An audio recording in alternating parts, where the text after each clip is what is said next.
Europe's ascent to global power was fueled by a dark, secret colonialism. This system of exploitation, built on the backs of enslaved Africans, enriched European nations for centuries. Raw materials seized from conquered lands flowed into European factories, fueling the Industrial Revolution. The wealth generated created vast disparities between Europe and its colonies. This legacy of exploitation continues to cast a long shadow on the world today. Nowhere is this more evident than in the Democratic Republic of Congo, a nation haunted by its brutal colonial past. King Leopold II, the self-proclaimed philanthropist, was in reality a ruthless tyrant. His reign in the Congo was marked by unspeakable brutality. Leopold's sole aim was to extract maximum profit from his African colony. Rubber, ivory, and other resources were ruthlessly plundered, with no regard for the human cost. To achieve his goals, Leopold employed a system of forced labor that was tantamount to slavery. Congolese men were forced to work as rubber tappers, often held hostage to ensure compliance. Failure to meet quotas resulted in horrific punishments, including whippings, amputations, and even death. Villages were burned, women and children taken hostage, and entire communities decimated. Leopold's agents, driven by greed and fear, carried out his orders with ruthless efficiency. The reign of terror unleashed by Leopold II left an estimated 10 million Congolese dead.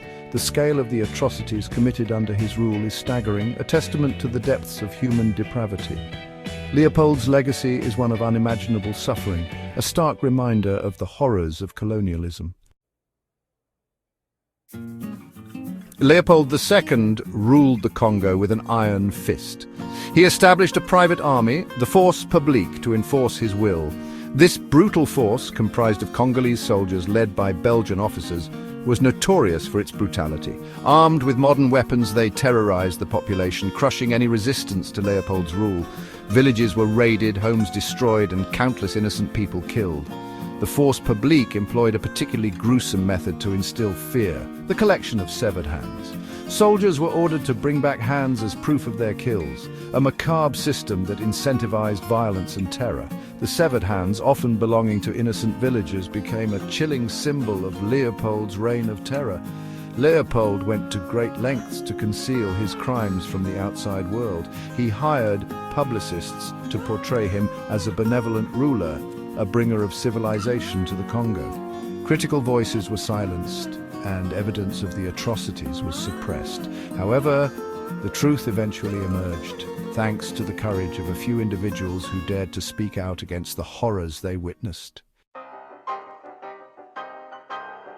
The wealth extracted from the Congo through forced labor and violence flowed directly into the coffers of King Leopold II and, by extension, into the Belgian economy. Leopold used this wealth to fund his lavish lifestyle, building palaces, investing in real estate, and indulging in extravagant pursuits. Belgium, a relatively small European nation, benefited immensely from its colonial exploitation of the Congo.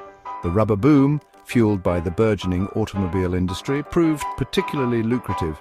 The Congo, with its vast rubber forests, became Leopold's cash cow. The forced labor of millions of Congolese generated enormous profits, enriching Leopold and his cronies. The Belgian government, initially hesitant to support Leopold's colonial ventures, eventually recognized the economic benefits and became complicit in the exploitation. The Congo's riches helped to modernize Belgium, funding infrastructure projects, industrial development, and social programs. However, this prosperity came at a terrible human cost. The blood of millions of Congolese was spilled to fuel Belgian economic growth, a stark reminder of the dark side of colonialism. Section 5. The Congo's tears, conflict, minerals, and exploitation. The legacy of colonialism continues to plague the Democratic Republic of Congo today. The country, despite its vast mineral wealth, remains one of the poorest and most underdeveloped in the world. Decades of corruption, mismanagement, and conflict have robbed the Congolese people of their rightful inheritance. The exploitation of the Congo's resources, a hallmark of the colonial era, continues in a new form: conflict minerals. The DRC is rich in minerals essential for the production of electronics, including tantalum, tin, tungsten and gold, collectively known as 3TG or conflict minerals. These minerals, found in smartphones, laptops and other everyday devices, have fueled a lucrative trade that often finances armed groups and perpetuates conflict in the region. The mining of conflict minerals is often characterized by human rights abuses, including forced labor, child labor and violence. The international community has taken steps to address the issue of conflict minerals, enacting legislation to promote responsible sourcing practices and hold companies accountable for their supply chains.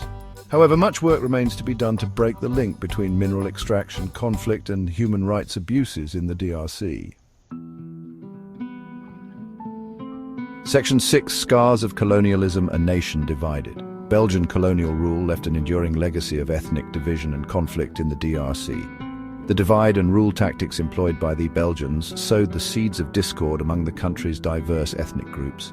By favoring certain groups over others, the colonial administration created resentment and mistrust that would have long-lasting consequences. After independence in 1960, the DRC descended into chaos and violence as different factions, often divided along ethnic lines, vied for power. The First and Second Congo Wars, among the deadliest conflicts since World War II, were fueled by ethnic tensions, competition for resources, and foreign interference. The scars of colonialism run deep in Congolese society, hindering reconciliation and sustainable peace. The DRC's struggle for peace and stability is further complicated by weak governance, corruption, and the continued exploitation of its resources. Addressing the root causes of conflict, including ethnic tensions and the legacy of colonialism, is essential for achieving lasting peace in the DRC. And Section 7: Echoes of Violence. Conflict in the DRC. The Democratic Republic of Congo continues to grapple with the devastating consequences of conflict. Since gaining independence in 1960, the country has experienced only brief periods of relative peace. Armed groups fueled by ethnic tensions, political rivalries, and competition for resources continue to terrorize the population. The eastern provinces of the DRC, rich in minerals but plagued by instability, have become a battleground for various armed groups and militias. The human cost of this conflict is staggering. Millions of people have been displaced from their homes, forced to live in overcrowded and unsanitary conditions. Sexual violence, often used as a weapon of war, is rampant. Children are particularly vulnerable, often recruited as child soldiers or subjected to horrific abuses. The DRC is facing a humanitarian crisis of epic proportions, yet it remains largely forgotten by the outside world. The international community has a moral obligation to help end the violence in the DRC. This requires a multi-pronged approach, including supporting peacekeeping efforts, promoting dialogue and reconciliation, and addressing the root causes of conflict. The Congolese people deserve a future free from violence and fear. Section 8: Reclaiming the Narrative, Artistic Resistance. In the face of historical erasure and ongoing injustice, Congolese artists and activists are raising their voices, determined to reclaim their narrative and challenge the dominant colonial narrative. Through various art forms, including music, literature, painting and sculpture, they are shedding light on the atrocities of the past, demanding accountability and inspiring hope for a better future. One notable example is the work of Congolese artist Freddy Simba, whose sculptures, often made from recycled bullet casings, serve as poignant reminders of the human cost of conflict. Simba's art is a powerful indictment of violence and a call for peace. Similarly, the music of Congolese Rumba legend Papa Wemba often carried subtle messages of resistance against dictatorship and social injustice. These artists and activists are not just documenting suffering. They are offering alternative narratives, celebrating Congolese resilience, and demanding that the world acknowledges the country's true history.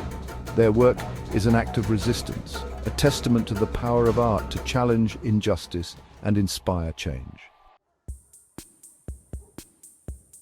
Section 9: Confronting the Past, Shaping the Future. The story of the Congo is a stark reminder of the enduring legacy of colonialism and the importance of confronting the injustices of the past. Acknowledging and understanding the atrocities committed during King Leopold II's reign of terror is crucial for building a more just and equitable future. This requires a collective effort from both former colonial powers and the Congolese government.